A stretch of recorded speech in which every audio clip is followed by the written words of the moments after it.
हुकार की शुरुआत है। यही जोश और जुनून आपको बनाए रखना है। हमारा जीवन एक संघर्ष है और संघर्ष से घबराना नहीं है। हालात मध्य प्रदेश के बेहद ही दुखद हैं। हमें याद होता है, स्मरण होता है, जब यह यात्रा हमने शुरू की थी, जब मैंने यह यात्रा शुरू की थी, तो वहां मध्य प्रदेश की क्षेत्रों से, ग्रामों से होते हुए आज 45 जिलों की यात्रा पूरी हुई है।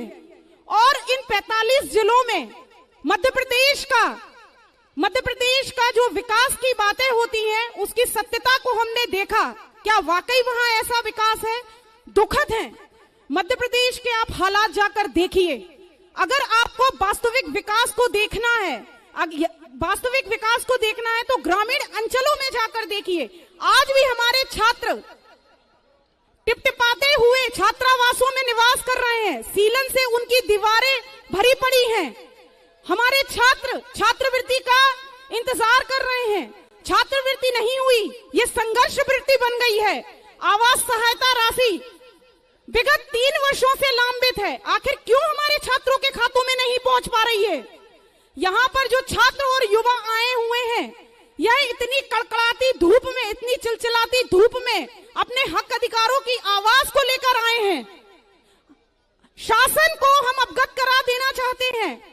बीते वर्षों में हमने अनेकों बार, बीते कुछ महीनों में हमने अनेकों बार शासन के जनप्रतिनिधियों से इतना निवेदन किया, आवेदन दिए, सतत रूप से रैलियां निकाली, किंतु आज भी मध्य प्रदेश में जिलों में छात्रों की छात्रवृत्ति अभी तक नहीं आई है।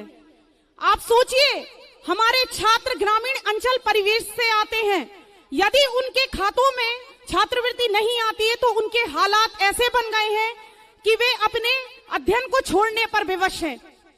अगर हमारा समाज शिक्षा की इस मुख्य धारा से पिछड़ गया तो क्या हमारा एक बेहतर भविष्य बन पाएगा? बताइए आप, क्या संभव है? यदि हमें अपने समाज का विकास करना है तो हमें अपने समाज को कैसा बनाना होगा? शिक्षा युक्त और नशा मुक्त हो समाज हमारा।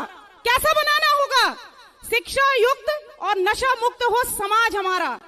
आपने बीते वर्षों में देखा होगा, आदरणीय वर्मा साहब का जो घटनाक्रम रहा, उसको अपन एक छोटे से उदाहरण से समझते हैं साथियों। अभी कुछ समय पहले की बात है, कुछ महीनों की या कुछ दिनों की आप देखिए, विदिशा की भूमि पर विदिशा कलेक्टर महोदय ने दलित आदिवासी, एक दलित के साथ जिस तरीके का व्यवहार किया, आपने पढ़ा होगा और सुना भी होगा वीडियो में, जूते मारने की बात कही। उन पर क्यों संज्ञान नहीं लिया गया? क्या ये किस प्रकार की दोहरी नीति अपनाई जा रही है?